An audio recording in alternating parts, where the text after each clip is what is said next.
It says there are four red counters and X blue counters in a bag. Two counters are removed from the bag at random. The probability that both the counters taken are blue is 1/3. Work out the value of X, 6 marks. Okay, so immediately the final line, work out the value of X, right? That tells me that I need to do something. Anybody know where it is? What I'm trying to get at? Create an equation. Now, we're dealing with probability, right? We're dealing with counters in the bag. Two counters are taken from the bag, right? So there's a first take and a second take. So what you want to do, where possible, is always try and visualize these questions, right? We've got a first take and a second take. Let's visualize this by drawing a probability tree, right? So what I'm going to do here is I'm going to write this like that, and then I'm going to do this, and I'm going to do that, and I'm going to do this, and I'm going to do that. Okay. Now let's look at what we've got. We've got four reds, right? We've got, I'm going to write R equals 4. We've got blue is equal to X. Can somebody tell me the total number of counters in this bag, please?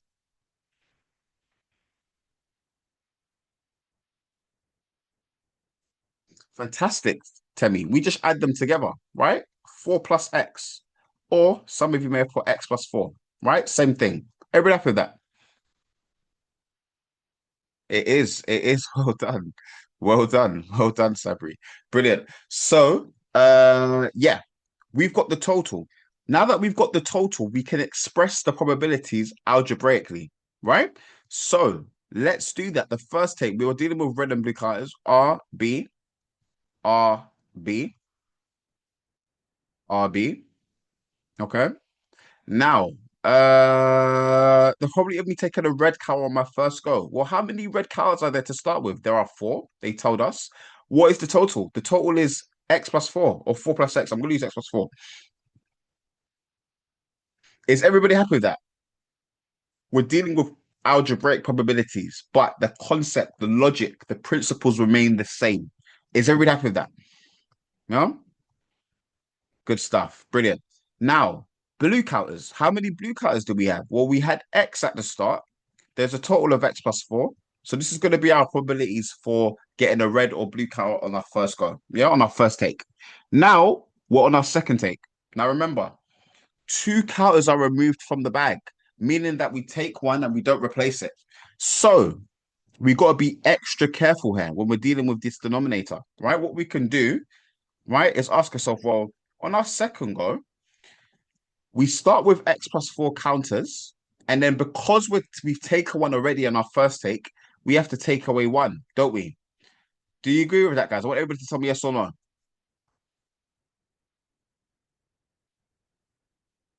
Yeah? Good stuff. And what is that equal to, guys? What's X plus 4 minus 1?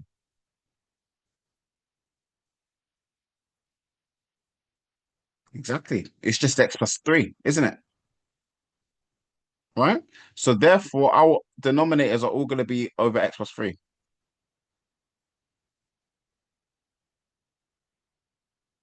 Now it's time for the numerators. Now, first take, right, was red. Let's look at this one. So if we're assuming that we've taken a red on our first go, there's going to be one less red color to choose from. At the start, there were four, so you take one away, three, right? Meaning that there's going to be the same amount of blue cows to choose from because we've taken a red one, right? It's going to be X, like that. Everybody happy with this so far?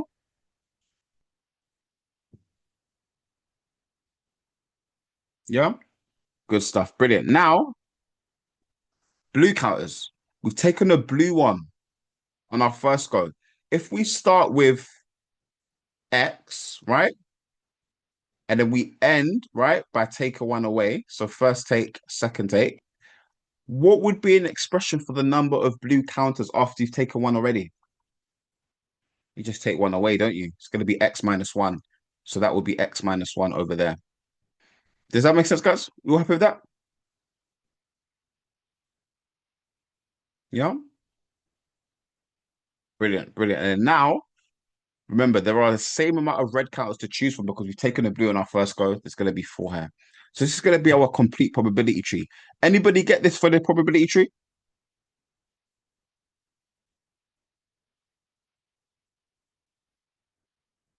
Yeah? Good stuff. Now, whenever you're doing them with these types of questions, brilliant, fantastic, right? Whenever you're dealing with these types of questions, there's always going to be a statement, right? That will allow you to create your equation. The probability that both the counters taken are blue is a third, right? Now, what I like to call these are sentences, right? These are algebraic worded problems, right? Whereby you have a sentence in English and it's your job to translate that sentence into a mathematical equation. Now, the probability that both counters are blue, probability that both counters are blue. Well, what does that mean? That means the probability of blue and blue. Well, what is that equal to? Well, probably if you've taken a blue one on your first go, it's x over x plus 4.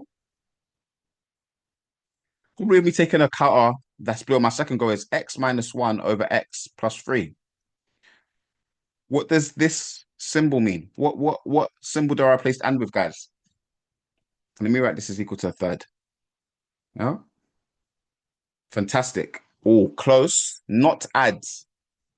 It's not going to be add, but it's going to be exactly. Remember, and means to multiply or means to add. So therefore, we times them together. And this must equal one third.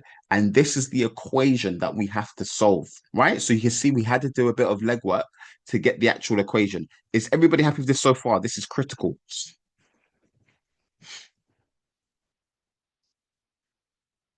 Yeah.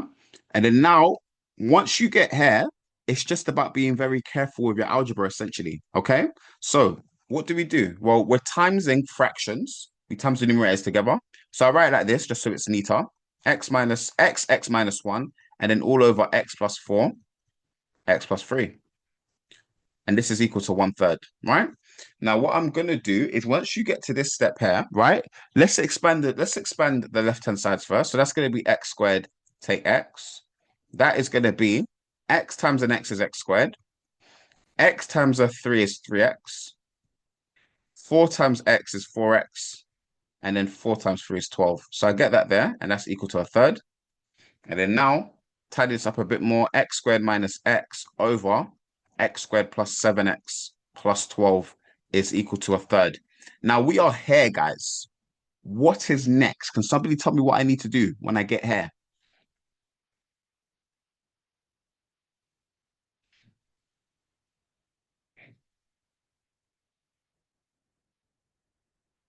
Fantastic, Sabri. Whenever you see this type of setup, when you've got fractions on the left, you've got a fraction on the right, you cross multiply.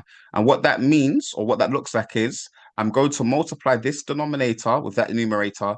I'm going to multiply that denominator with this numerator. Cross multiply.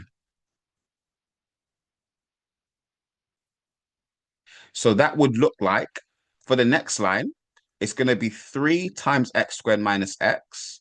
And then this is equal to 1 times x squared plus 7x plus 12. And the reason why we do this is because we want to get rid of the fractions so we can move things around. Is everybody happy with that? This is super, super important. Yeah? Perfect stuff. Now, we've got brackets here. Let's expand them. 3x squared minus 3x. 1 is just going to be the same thing, isn't it? Like that. Now, we are here, right? When you're dealing with equations, it's also very, very important to identify what type of equation you're dealing with because different types of equations requires different methods for solving them. So can somebody tell me, looking at this, what type of equation do I have in front of me? Is it a linear equation? Is it an exponential equation? Is it a trigonometric equation? What type of equation is it? Fantastic, Omari. Fantastic, Temi. This is a quadratic equation. Since we've identified it's a quadratic equation, how do we solve quadratics? We always have to move everything to one side and make the other side zero, don't we? We always want the x squared term to be positive. So we want to move everything from right to left, okay? So when I do that, it's going to be 3x squared. I'll take away the x squared. I'll put that there. Minus the 3x. I'll minus the 7x. And then that minus 12 will go there. That will equal 0. Tidying this up, 3 take away 1 is 2. 2x squared minus 3 minus 7 is minus 10. So that will go there. And then minus 12 is going to equal 0. So this is our quadratic. Anybody get to this step? Anybody get this quadratic here? If you have, you've done very, very well. Yeah, good stuff. Brilliant. What's next, guys? What do I do from here? Save a lot of time. If you look closely, each term has a factor of two in them. So let's divide by two to get rid of that. And that will make life a lot easier. X squared minus 5x minus 6 is equal to 0. And then now this is just a factorization question at the end of the day. This is very, very easy up until this point. How do we solve quadratics? We have to factorize. So we're going to put two brackets here. And then we ask ourselves, what are two factors of this number? Two factors of that number, which will also add to make the number in the middle. Can somebody tell me what those two factors are, please?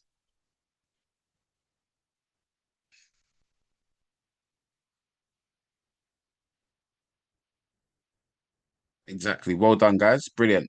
It's -6 and a +1 because -6 plus 1 is a -5.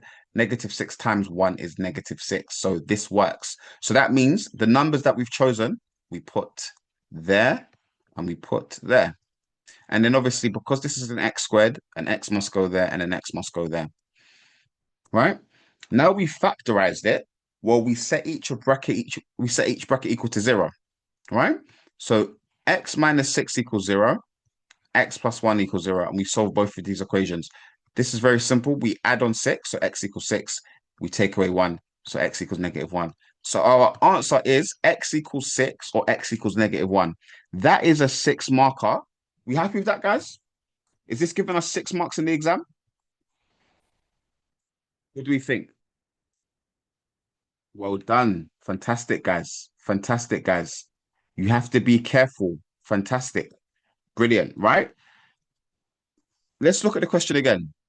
The question said work out the value of X. Last time I checked, there's no S there. It doesn't say values. So there's one answer. We have to pick one of these answers. So, can somebody tell me what that answer is and why? Read the question again. We've got two answers. Which one is it? Exactly. Fantastic, guys. Right? It's 6, right?